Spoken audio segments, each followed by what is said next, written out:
everybody. Dajahao. I'd like to thank WAIC for inviting us to participate in this awesome event. Today, I'm here to talk about our concept of smart robot motion. My name is Kiel DiGiovanni. I'm the COO of Motus Operandi.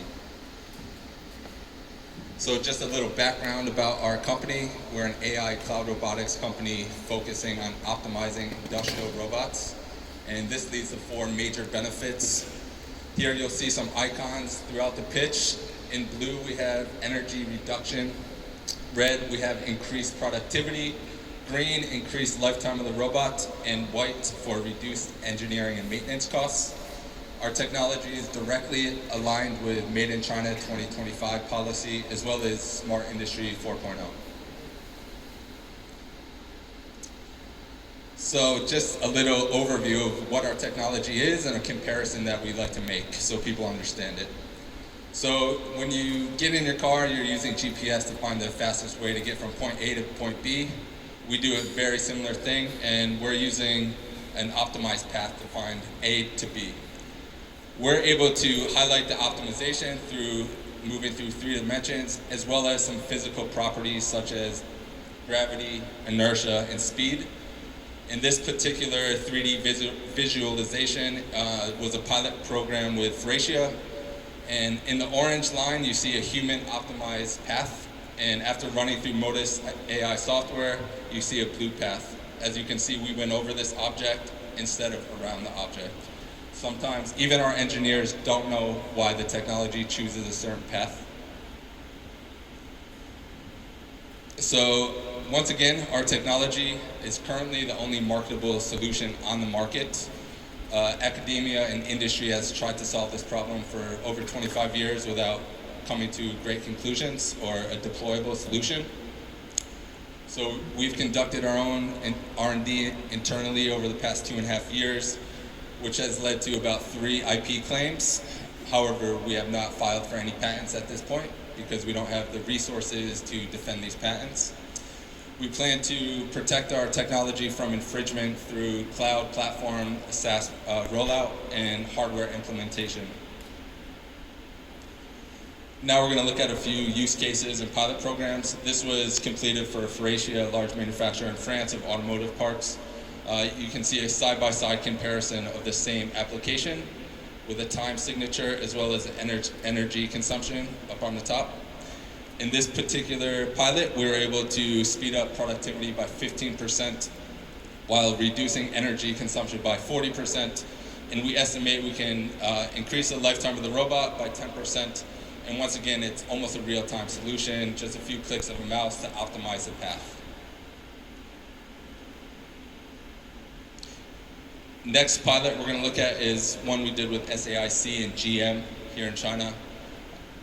In this, right now you're looking at the interface of our software, run it on MATLAB, and you can see the energy consumption up top. The yellow line is a new energy consumption. In this particular pilot, we were able to save just about 15% energy and increase the lifetime, once again, estimated 10%. The client, in this case, did not need to speed up the productivity, so we put the results anyways, which was about 2.3 seconds saved in the production cycle.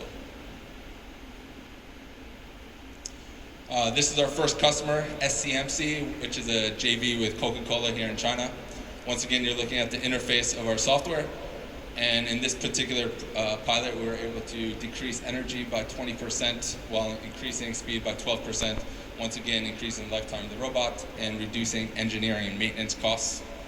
And once again, you're looking at the interface of the software with the energy consumption numbers and the changes, or delta.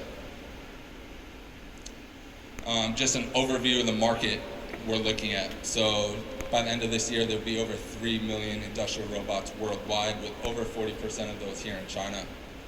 So our initial target market is automotive industry, just because our technology has the most value here, because these industrial robots are picking up heavy pieces of materials, which consumes a lot of energy.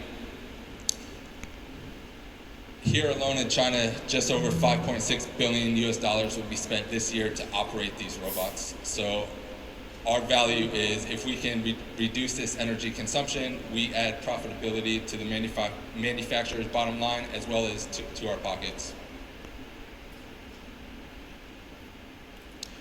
Stakeholders' value, so who benefits from our technology? So first, here in China, the government is providing the electricity at a subsidized rate for industry, so they directly benefit by consuming less energy. Second, we have the brands or factories who benefit from all four angles, so reduce energy, increase productivity, increase lifetime of the robots that they've purchased, and reduce engineering maintenance costs. Next, you have the system integrators. These are the companies setting up the production lines, and they're able to benefit by increasing productivity. If there's a bottleneck in the production line, now they can solve this problem, and they can reduce their engineering and maintenance costs.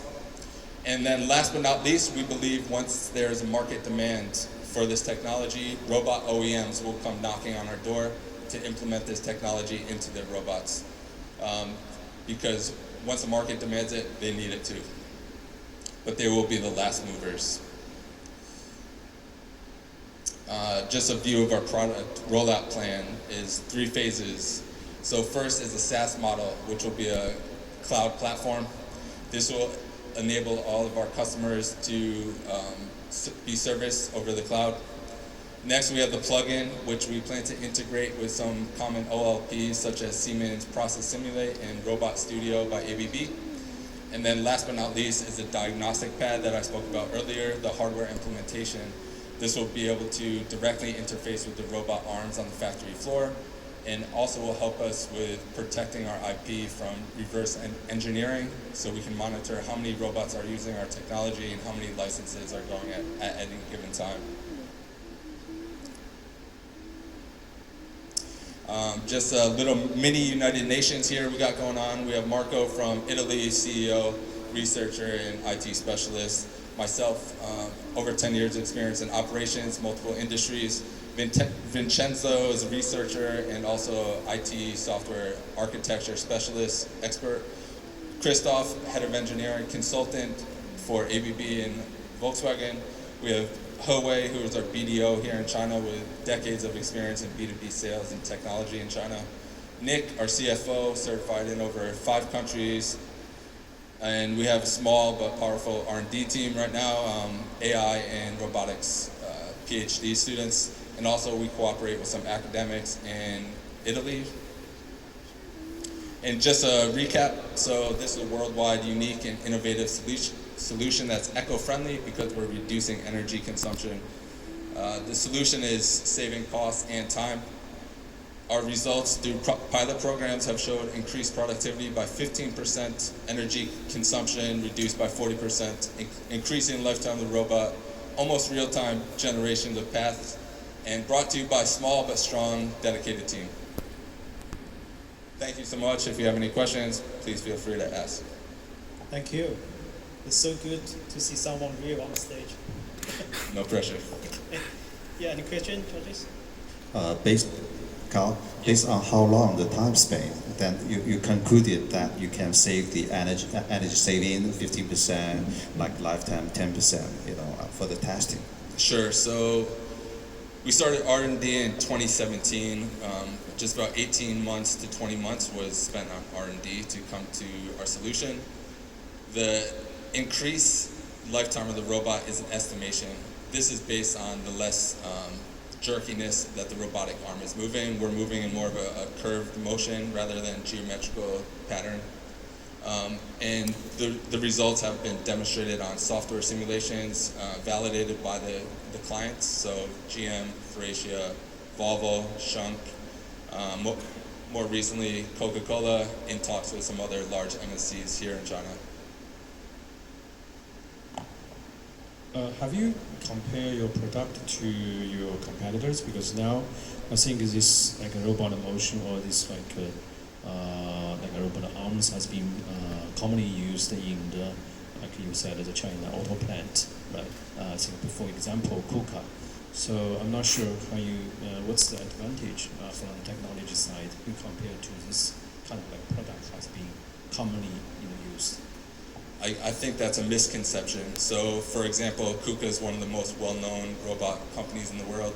And their own simulation software does not have any way to calculate how much energy is being consumed by the robot. There's no data on this. So they're not considering saving energy. Right now, everything is optimized by human engineers, or where they're running thousands of iterations of the path, trying to find the most optimized one. We haven't seen anybody on the market that has a deployable, low footprint solution that matches our results as of right now. What's your future direction after this product or after this algorithm? What are you going to do later? Our main vision is to get to real-time path planning. So as production increases and mass customization always has been increasing, we would like to be able to have this optimization on the fly. So right now it's a click of a few buttons after we scrub the data and make sure it's clean and fits our models. But in the future, we would like this to be seamlessly integrated with chipsets. We'd like to create our own chipsets and actually implement these into the robots. So 2 or 3 years down the road, you still want to focus on this particular area? We've also spoken to a few other people who are interested in this technology, who see, for example, Hyperloop, Bebop Gresta. We met him in Singapore, and he says maybe this could actually help with Hyperloop because we're looking at the physical properties of optimization.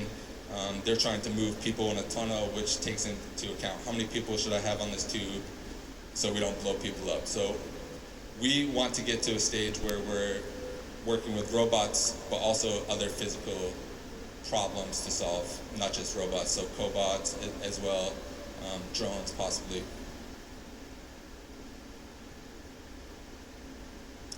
Okay.